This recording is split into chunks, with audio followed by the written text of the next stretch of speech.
In his mortal En life, su vida terrenal, Jesucristo fue un juez amoroso, sabio y paciente.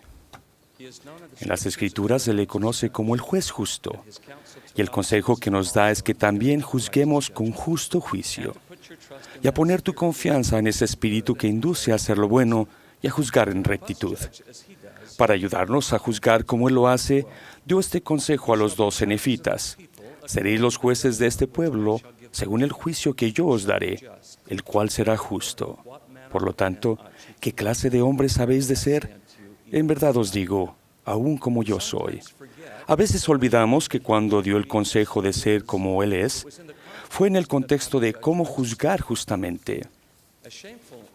Un ejemplo de juzgar injustamente proviene de la parábola de la oveja perdida, cuando los fariseos y los escribas juzgaron al Salvador, así como a los que lo acompañaban en la cena, diciendo: «Este a los pecadores recibe y con ellos come», ajenos al hecho de que ellos eran pecadores también. Por tener corazones que condenaban, los escribas y fariseos nunca conocieron la alegría de rescatar ovejas perdidas.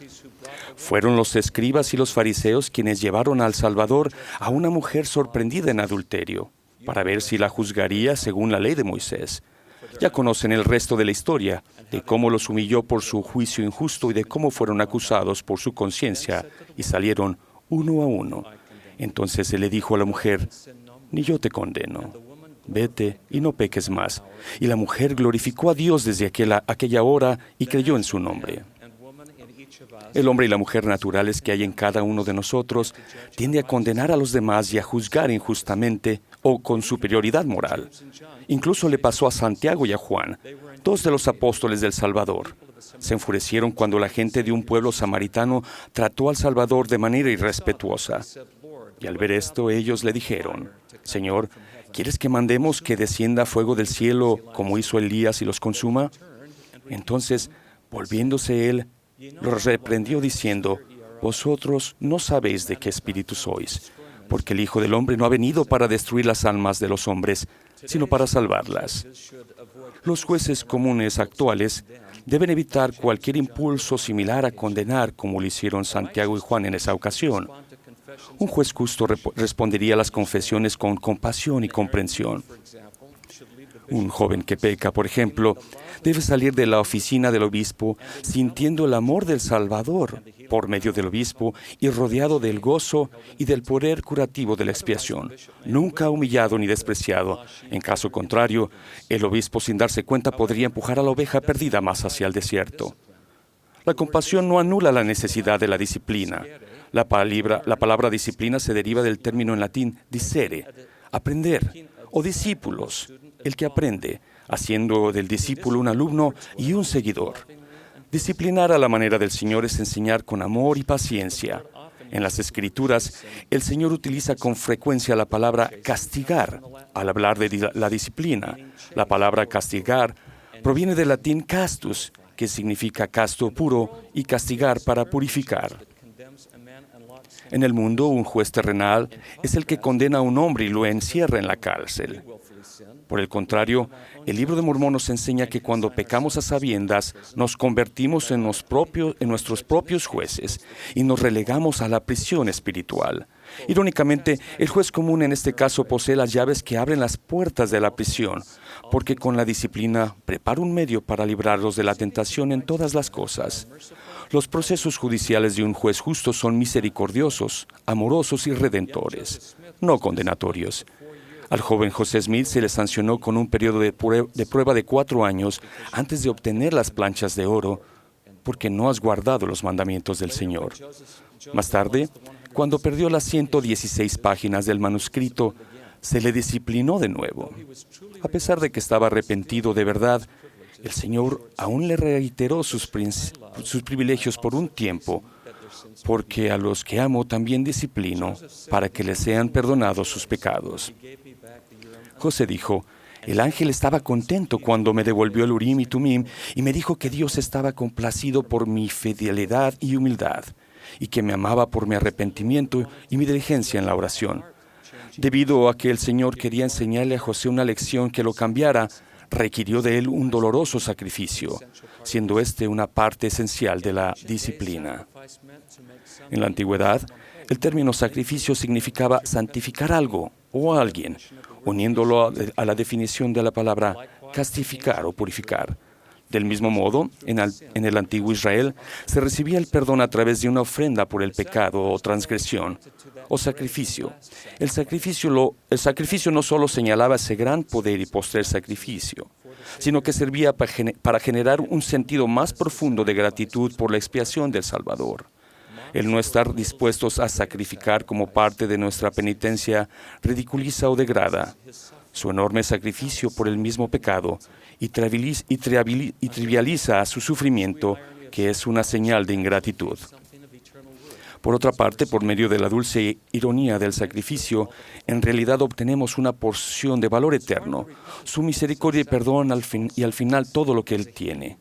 Como parte del proceso de arrepentimiento, el sacrificio también actúa como un bálsamo curativo para ayudar a reemplazar el remordimiento de conciencia, con paz de conciencia.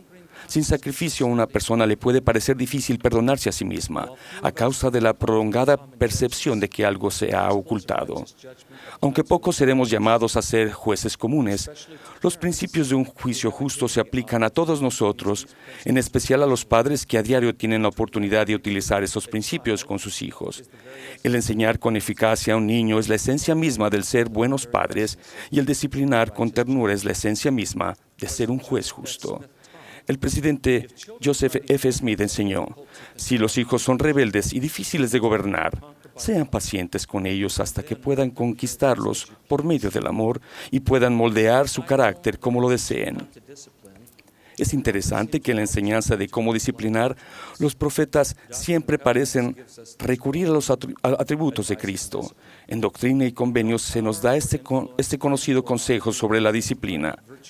Ningún poder o influencia se puede ni se debe mantener en virtud del sacerdocio, sino por persuasión, por longanimidad, benignidad, mansedumbre y por amor sincero, por bondad y por conocimiento puro, lo cual engrandecerá en gran manera el alma sin hipocresía y sin malicia, reprendiendo en el momento oportuno con severidad cuando lo induzca el Espíritu y entonces demostrando mayor amor.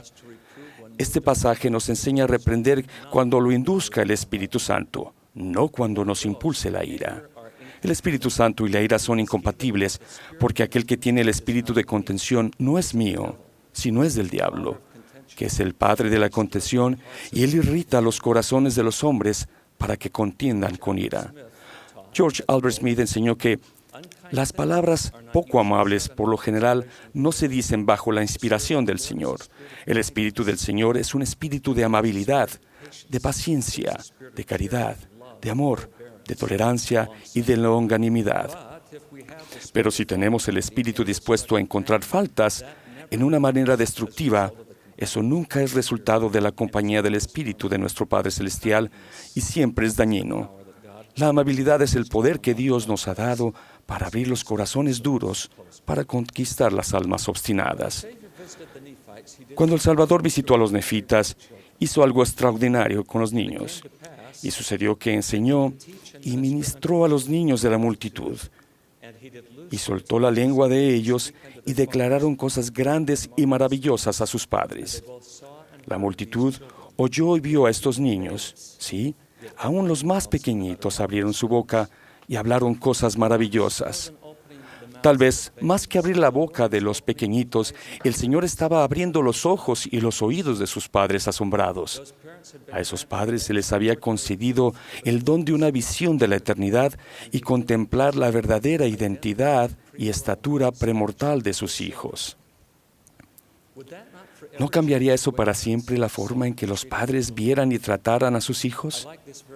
Me gusta esta variación de una cita de Goethe. La forma en que ves a un hijo es la forma en que los tratas, y la forma en que los trates es lo que llegarán a ser. El recordar la verdadera identidad de un niño es un don de previsión que inspira divinamente la visión de un juez justo. El presidente Thomas S. Monson nos ha enseñado: nunca permitan que el problema que se tenga que resolver llegue a ser más importante que la persona a la que se tenga que amar. Qué importante es ese principio para convertirnos en jueces justos, especialmente con nuestros propios hijos. Hay solo una manera de juzgar con justo juicio como Jesucristo lo hace, y es ser como Él es. Por lo tanto, ¿qué clase de hombres y mujeres habéis de ser? En verdad os digo, aún como yo soy. En el nombre de Jesucristo. Amén.